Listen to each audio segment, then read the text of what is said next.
साथियों नमस्कार।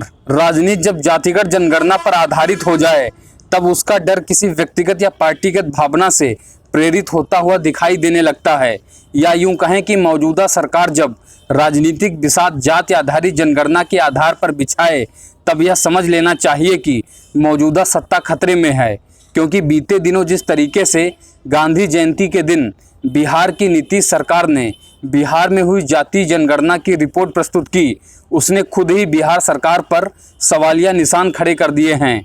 दरअसल बिहार सरकार की रिपोर्ट के मुताबिक बिहार की कुल 13 करोड़ आबादी में से 10 करोड़ 71 लाख यानी कि 81% हिंदू है, 2 करोड़ 31 लाख यानी कि 17% मुसलमान हैं, 75,238 लोग ईसाई हैं, 14,753 लोग सिख हैं, 1.11 लाख लोग बुद्ध हैं, 12,523 लोग जैन हैं, 1.66 लाख लोग अन्य धर्म के हैं तथा 2146 ऐसे लोग हैं जिनका कोई धर्म नहीं है।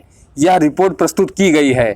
आप जरा इस रिपोर्ट में इस बात पर गौर कीजिएगा, इसमें दर्शाई गई सबसे अधिक आबादी हिंदू वर्ग की है जो कि संख्या में 81% हैं। तो जरा बिहार सरकार और विपक्षी गठबंधन के उस स्लोगन को याद कीजिएगा जिसमें कहा गया है कि जिसकी जितनी हिस्सेदारी उसकी उतनी भागीदारी, यानी कि इस हिसाब से सारा आरक्षण और सारी सुविधाएं हिंदू वर्ग को ही मिलनी चाहिए और बाकी बचे सभी यानी कि मुस्लिम, ईसाई, सिख, बौद्ध, जैन इनको सबको ऐसे ही छोड़ देना चाहिए। तो ऐसे में यह सवाल उठता है कि इस प्रकार से देश और प्रदेश का समुचित विकास कैसे हो पाएगा। और अगर बिहार की नीतीश सरकार इसी जाति आधारित जनगणना को ही सर्वोपरि मनवाना चाहती है तो उसे इस कानून को अपने ऊपर ही सर्वप्रथम लागू करके देश को एग्जाम्पल सेट करना होगा।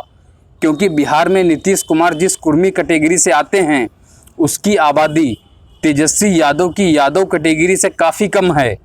तो ऐसे में क्या नीतीश कुमार खुद मुख्यमंत्री पद की कुर्सी छोड़कर तेजस्वी यादव को मुख्यमंत्री बनाना पसंद करेंगे?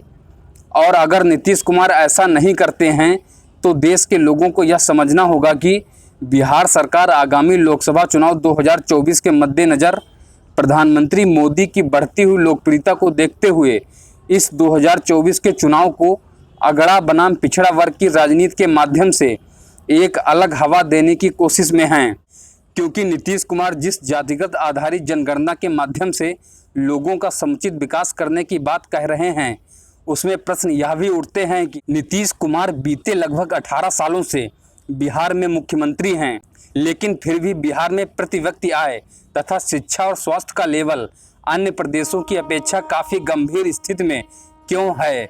और अगर ऐसा है तो क्या नीतीश कुमार को जातिगत आधारित जनगणना पर ज़्यादा जोर देना चाहिए या बिहार की शिक्षा और स्वास्थ्य व्यवस्था और कैसे बेहतर हो इस बात पर ज़्यादा जोर देना चाहिए? वीडियो देखने के लिए बहुत बहुत धन्यवाद।